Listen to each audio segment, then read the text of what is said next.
Aqui quem fala é o professor Vicente Canadi, que solicita empenho de vocês em nome dos cursos de Engenharia Elétrica e de Controle e Automação. Então, as questões do ENAD de eletrônica de potência. A, a primeira delas é bastante simples. Então, ela é a questão 52 do ENAD de 2008. Então, nós temos aí uma estrutura em ponte trifásica de grelhas alimentando um motor CC.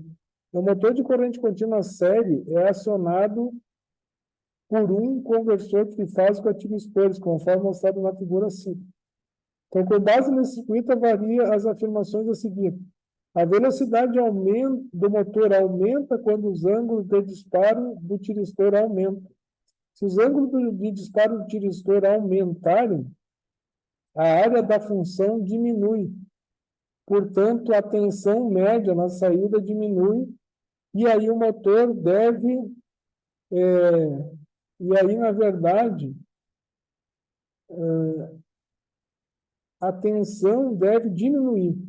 Com a velocidade do motor de corrente contínua série é maior quanto maior for a sua tensão terminal dentro dos limites permitidos. Realmente, um motor, quanto mais maior é a corrente, maior a potência entregue para o motor e maior a velocidade. Porém, ao aumentar o ângulo alfa da estrutura, nós diminuímos a tensão aplicada ao motor e, portanto, a velocidade não aumenta. Então, a letra A está errada, né? Então, a gente pode dizer que a primeira afirmação é falsa e a segunda é verdadeira. Então, a letra D, nesse caso, seria a opção correta. Aqui nós temos o retificador trifásico, conhecido como ponte de Grates, também o mesmo retificador, né? Que é um conversor de potência usado em aplicações de média e alta tensão, empregado em sistemas de transmissão de alta tensão e corrente contínua, carregamento de baterias, processo de eletrólise, operação de motores de corrente contínua, fonte de potência controlada, sistema de iluminação controlado e equipamentos de tração. A figura 1 mostra a topologia de um retificador trifásico controlado em ponte. Na figura 2 são mostrados os resultados gráficos das principais formas de onda de tensão do retilíneo do retificador, considerando-se carga resistiva, tiristores ideais e uma tensão eficaz de alimentação de linha igual a 220 volts. Então, aí abaixo, nós temos os intervalos, né? E as tensões aplicadas. Então, vamos ver uma coisa aqui, ele pede, então, com base nessas informações, avalie as informações a seguir. A primeira, a carga é submetida a uma tensão de fase e na saída do circuito acontece uma condução contínua. Na verdade, a tensão de saída é submetida à tensão de linha, porque os SRs conduzem aos pares, né? Então, eles colocam a tensão de linha, porque eles vão ligar a tensão de duas fases. Esse SR conduz com esse e com esse, e no momento que conduzir um par, coloca a tensão de linha da carga. Então, não vai ficar tensão de fase, é falso. A segunda, os tiristores do grupo positivo são T1, T2 e T3, seriam esses de cima, que retificam positivo, e os tiristores do negativos, da parte negativa, porque aqui eles têm o anodo, né? São os de baixo. Então, isso aí é verdadeiro. Aí, a tensão de saída apresenta uma variação de tensão de RIP igual a 131,40801. Sim, é esse valor. Aonde se acha esse valor? Pegando esses valores no gráfico, né? Que são o máximo valor e o mínimo valor da tensão. Então, fazendo essa diferença, nós vamos achar esse ripple e está certo. Os tiristores são disparados no ângulo alfa de 60 graus, né? Então, o ângulo alfa que nós temos aqui é o ponto de comutação natural, que é 60 graus, e ele é disparado a 90. Então, o ângulo alfa é 30 graus, porque ele é a partir do ponto de comutação natural, que é 60 até 90, onde ele é disparado, nós temos 30 graus e não 60. Então, a resposta correta é A2 e A3, né? As duas opções corretas. Aqui nós temos uma questão de conversor CC-CC, esse é um conversor redutor elevador, né? O circuito representado na figura é conhecido como conversor buck-boost, ou redutor elevador, sendo V1 a tensão contínua da entrada e VO a de saída, beleza? Entrada e saída é um conversor CC-CC. Sobre esse circuito, considere as afirmações a seguinte: a aplicação do conversor buck-boost é converter uma tensão contínua alternada? Não. Ele pega uma tensão contínua e pode tanto elevar quanto reduzir essa tensão contínua. Ele é um conversor CC-CC, não trabalha com corrente alternada. Porque a variação da tensão VO no conversor buck-boost ocorrerá em função da frequência de chaveamento da chave S. Será que essa tensão ocorre em função do chaveamento da chave S? Vamos analisar, né? O que é a tensão média aqui na saída? Se eu tenho uma chave ligando e desligando, né?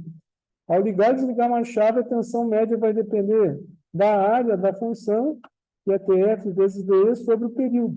TF vezes DE sobre o período. Então, essa vai ser a expressão que vai me dar a tensão média na saída do conversor. Então, aqui nós vemos que nós podemos controlar essa estrutura por modulação e largura de pulso, ou seja, alargando o pulso do disparo, alargando o tempo TF, mas também, né, como nós temos o 1 sobre o T, uma outra forma de controlar a tensão média é via frequência, mantendo o TF constante, seria o controle por frequência. Então, o que eu poderia dizer? A primeira afirmação é falsa e a segunda é verdadeira, né? E tampouco tem a ver com a de cima ali também, né? Então, a alternativa certa seria a letra D. Agora aqui, ó, essa questão eu sempre cobrei muito, né, de vocês lá na parte teórica, e ela trata da seleção de uma série de conversores CC-CC. Então, esses conversores são os conversores CC-CC. Então, aqui eu tenho diversos conversores, né?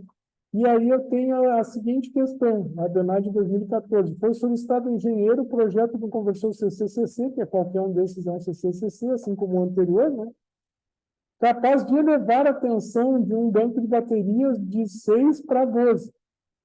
De 6 baterias, não, elevar a tensão de um banco de 6 baterias de 12 volts conectadas em série, desculpe, de modo a se adequar o nível de tensão necessário para alimentar um conversor CCCA em 200. Então, na verdade, ele vai pegar essas baterias em série, né, e chegar em 200 volts. Então, ele tem que ser um conversor que consiga elevar a tensão. O redutor não pode ser, né?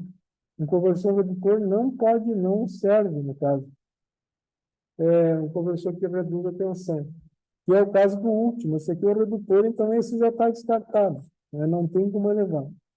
Além de atender o requisito básico para realizar o ajuste de tensão necessário, considerando a operação em regime permanente, sem perdas, são especificações adicionais do projeto. A corrente fornecida pelas baterias deve apresentar pequena ondulação. A corrente fornecida pelas baterias, então, pouca ondulação nas baterias, representa ter um indutor na entrada. Então, essas únicas três aqui que são possíveis de atender essa questão. Diminuir ripple se diminui com indutor em série, né? A tensão de saída deve ser positiva em relação ao baixo potencial de entrada. Então, vamos ver, ó, ela tem que ser positiva em relação ao baixo potencial de entrada, que é esse. Nesse caso aqui, a tensão é positiva em relação ao baixo potencial de entrada, porque a corrente no diodo circula assim.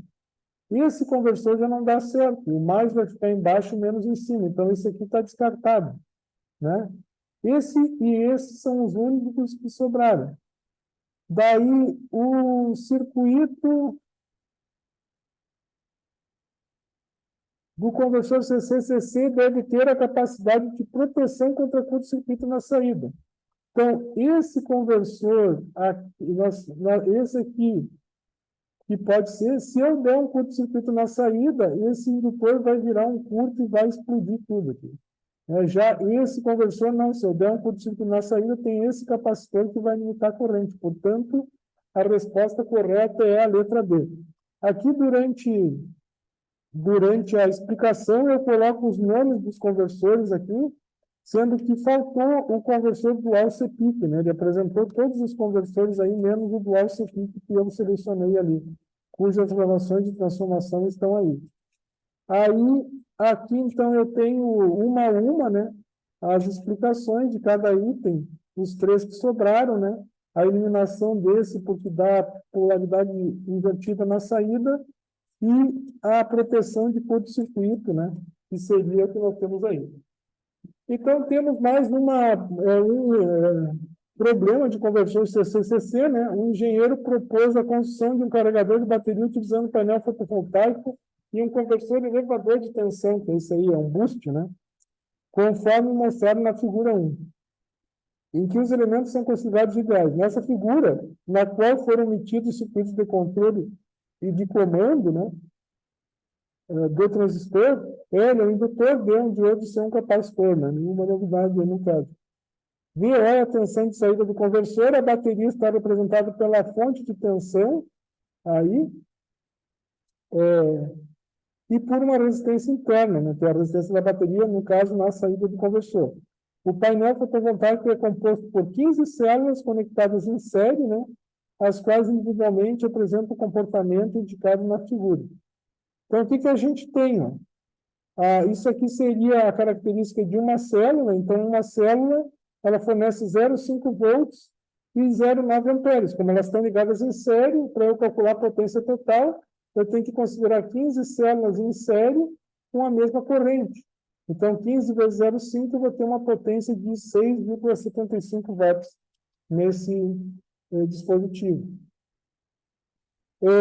Vamos ver. Então, o conversor elevador de tensão opera em regime permanente com modulação por largura de pulso, com frequência fixa. Então, a modulação que ele está se referindo, né, é o que eu falei antes, aqui nessa questão de antes. Ele trabalha com a frequência fixa, então, isso aqui, e ele controla pela largura de pulso, que seria aqui, ou seja, alargando essa largura de pulso, ele aumenta o valor médio da tensão de saída do conversor.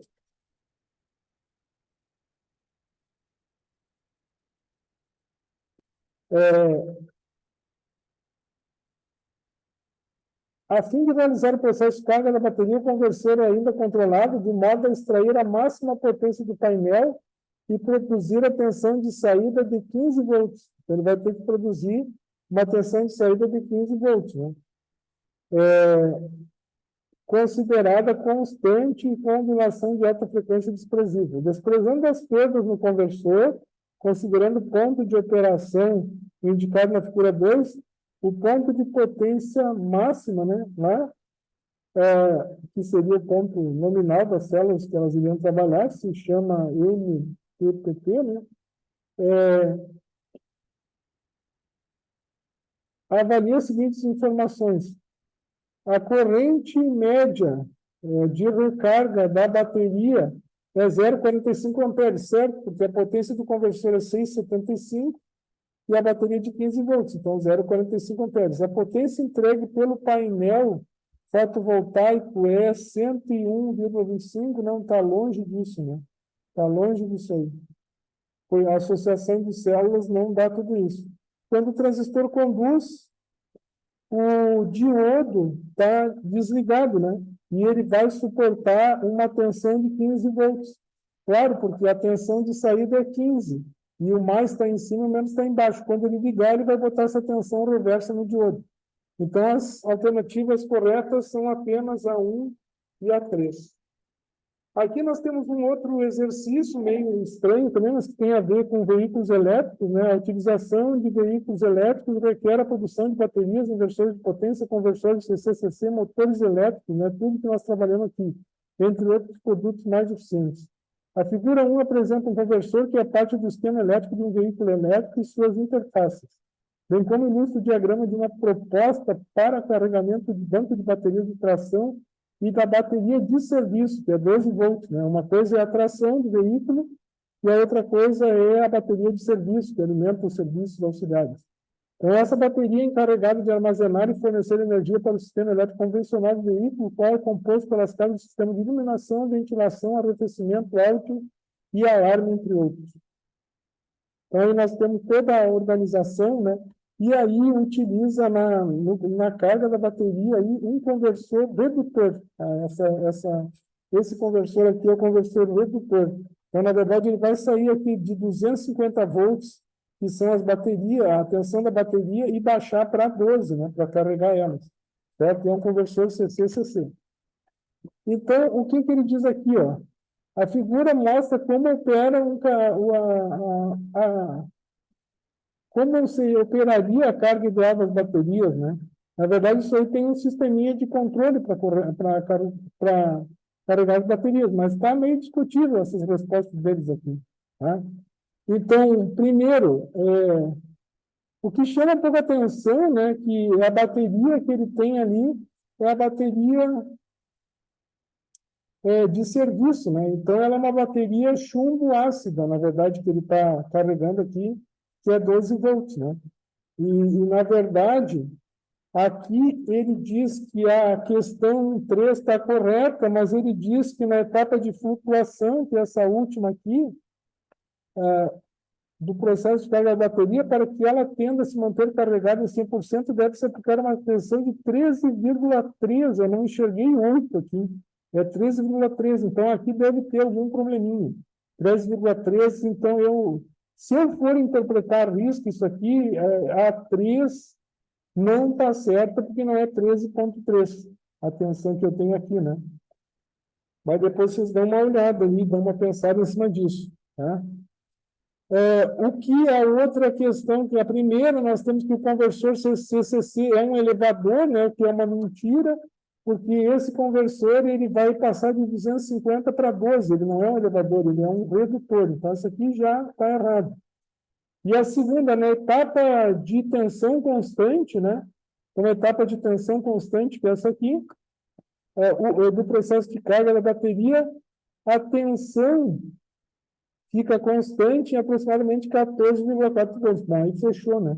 Até a corrente diminuir progressivamente, atingindo 1% da capacidade nominal da bateria.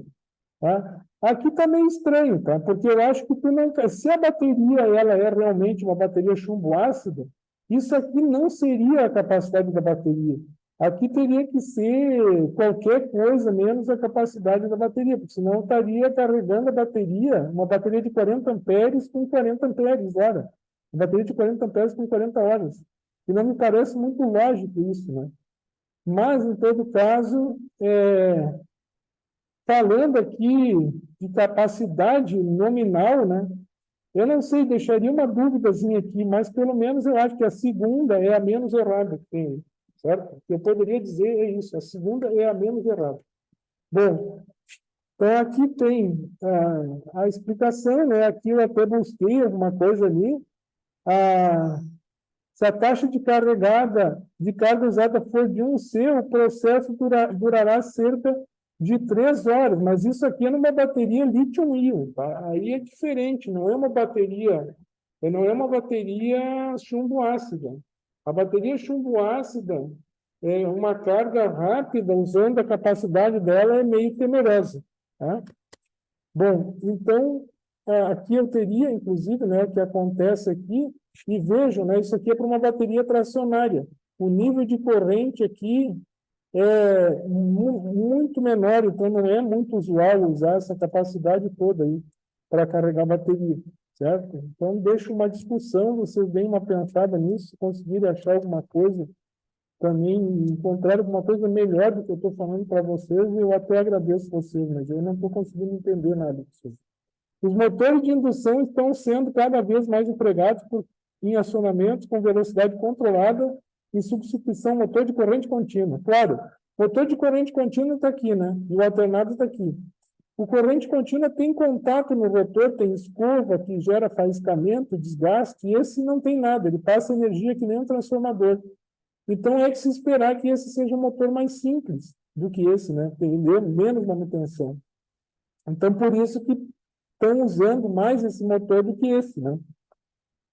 Então, vamos ver se é verdade. Os motores de indução estão sendo cada vez mais empregados em acionamentos com velocidade controlada, primeiro pela simplicidade deles, né?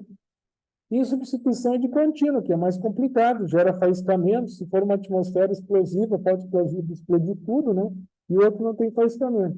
Um dispositivo de eletrônico de potência com capacidade de comando de condução e bloqueio de corrente permitem a construção de inversores, com ajuste de frequência e tensão. Então, o motor de indução está sendo mais usado por causa do inversor. Realmente, o inversor ele consegue transformar, ele consegue variar a frequência e a tensão, né, para controlar a velocidade desses motores aqui. E aí, nesse caso, para fazer esse controle, né, antigamente se utilizava SCRs, hoje em dia se usa IGBT, MOSFET SC, coisas desse tipo, que são semicondutores que podem ser ligados e desligados pelo gate. O SCR só conseguia ser acionado, ele não pode ser desligado pelo gate. Para desligar o SCR, tem que aplicar uma tensão reversa sobre o componente ou desligar a corrente nele, né? Então, o que eu poderia dizer é que as duas afirmações são verdadeiras e a segunda justifica a primeira, tá? Até mesmo porque antigamente, para conseguir fazer um inversor, e quando se usava os SCRs, que são comandados somente ao disparo, não são bloqueados, para bloquear o SCR eu tinha que usar um autotransformador. Ou seja, quando eu ligo esse SCR, eu gero uma ponta eletromotriz aqui que bloqueia o de cima. Então, não faz os dois entrarem em contato junto. Então, o bloqueio não se dá pela retirada do gate do semicondutor. O bloqueio se dá em função de uma tensão reversa que é aplicada nele. E isso complica muito o inversor. Imagina que os autotransformadores são feitos de material ferromagnético, são pesados, né? Já se eu usar essa mesma estrutura, usar IGBTs, eu posso ligar e desligar a chave aqui sem problema. Não preciso de um dispositivo auxiliar aqui que permita desligar ele. Porque se eu colocar a corrente no gate, ele vai disparar, se eu extrair, ele bloqueia. Então, na verdade, eu consigo ligar e desligar os semicondutores mais modernos pelo gate, que é o interruptor de comando, gate source, aqui nesse caso, né? Gate emissor, desculpe, que é um IGBT, gate emissor. E aqui eu só aplico um pulso gate rápido para ligar. Se eu retirar esse pulso, o SR fica ligado, ele só vai bloquear quando tiver uma tensão reversa. Então, esse avanço nas chaves novas é que facilitou a aplicação do motor de indução. Porque se eu dependesse desse velho inversor, aí eu acho que até continuava com o motor de corrente contínua. Tá? Tamanha a dificuldade que eu teria de ligar e desligar essas coisas mais complicadas. Então, na verdade, o IGBT ele é um híbrido entre um MOSFET e um transistor de potência, por isso que os terminais dele são gate para disparar, porque o gate faz parte da parte que é MOSFET dele, que dispara com 15 volts, e a parte coletor-emissor, ela representa a parte bipolar dele, né? Que daí, nesse caso, o gate dispara com baixa corrente e 15 volts, e a potência, ela suporta surtos, né? Surtos que não suportariam um MOSFET no lugar, porque o MOSFET, ele trabalha por efeito de campo. Então, assim como ele liga por efeito de campo, se ele sofrer uma sobretensão, ele pode ser destruído, porque ele é muito sensível à sobretensão. Então, esse híbrido cria um semicondutor fácil de disparar, porque ele precisa pouca corrente para disparar, pelo fato de ele trabalhar por campo elétrico, e ele tem, na parte de potência, um transistor bipolar, que é muito robusto às sobretensões que se surgem quando a gente liga o motor na hora de acionar ele, porque a gente vai variar a corrente no indutor, né? E aí a tendência é surgir uma sobretensão. Então, ela é uma chave robusta e fácil de comandar, né? Aqui, nós temos, então, os dois motores e mais algumas questões, né? Há algum tempo, para se ter um controle preciso de velocidade, eram utilizados motores de corrente contínua. De novo, a mesma coisa, né? Portanto, que o emprego dessas máquinas, que acarretava elevados custos de manutenção, incluindo os comutadores, escovas, com a evolução da eletrônica de potência, aliada à necessidade de aumento da produção do consumo de energia, os conversores com operação de 6 pulsos e com modulação PWM se tornaram uma prática comum na indústria. Então, na verdade, Eu tento me livrar desse motor que tem uma equação de controle fácil, né? É só controlar o campo ou controlar a tensão do motor que ele muda a velocidade, mas ele é um motor complicado. Tem um controle simples, mas é um motor complicado construtivamente. Então, se usa a eletrônica, né, de potência para controlar a velocidade do motor de indução. E, normalmente, se pode usar estratégias de 6 pulsos, PWM, etc., né? Como eu falei lá na disciplina de eletrônica de potência, no finalzinho da disciplina. Então, os PWM se tornaram comuns, né, na indústria, funcionamento do motor de indução, os inversores. Então, isso principalmente nas aplicações que o motor aplica trabalha com velocidade estacionária por longos períodos de tempo, né, ou não desempenham um desempenho, não necessitam um desempenho dinâmico ótimo. Então, inicialmente, como não tinha chaves semicondutoras que operavam em alta frequência, surgiram os inversores de 6 pulsos. Nesses conversores, a tensão contínua de entrada é controlada pelo retificador, né, de forma a variar a amplitude da tensão de saída. Assim, o inversor controla somente a frequência de saída, a frequência da tensão de saída. Então, nos conversores de 6 pulsos, nós temos uma etapa que varia a amplitude, que é um conversor CCCC, e uma que varia a frequência, que é esta aqui, que varia a velocidade com que eu aplico os pulsos. Então, eu tenho 2 estágios nesse tipo de conversor, que é o 6 pulsos, uma forma de onda desse tipo. No conversor PWM, nós temos uma única etapa, através da modulação por largura de pulso, em uma única etapa, nós conseguimos controlar a frequência e a amplitude da tensão. Então, a frequência ela se dá pelo comando das chaves aqui, e pelo tempo de comando das chaves, né? E a amplitude da tensão que é aplicada no motor, ela depende da largura dos pulsos. Então, isso aí é bem importante. Então, o que ele coloca aí, ele coloca as formas de onda desses conversores, né? Ele coloca, considerando essas formas de onda, é correto afirmar os verdadeiros sinais de tensão e corrente característicos do acionamento dos motores de indução trifásica pelos conversores 6 pulsos e PWM senoidal são apenas aqueles apresentados nas figuras. Aqui, ó, nessa 1 e na 3. Esse aqui é o PWM, a tensão fica assim, mas a corrente, ela, como o PWM ele tem harmônicos de alta frequência, mas é fundamental, o próprio fato a própria indutância do motor já filtra a corrente. Então, a tensão aparece toda recortada no motor, mas a corrente aparece filtrada. E esse aqui eu teria, se eu tivesse carga resistiva, a corrente seria igual à tensão, mas quando eu coloco carga indutiva, né, cada pulso que eu dou, a corrente sobe e desce e modula uma senoide, na saída na fase do inversor, na fase do motor. Aqui não.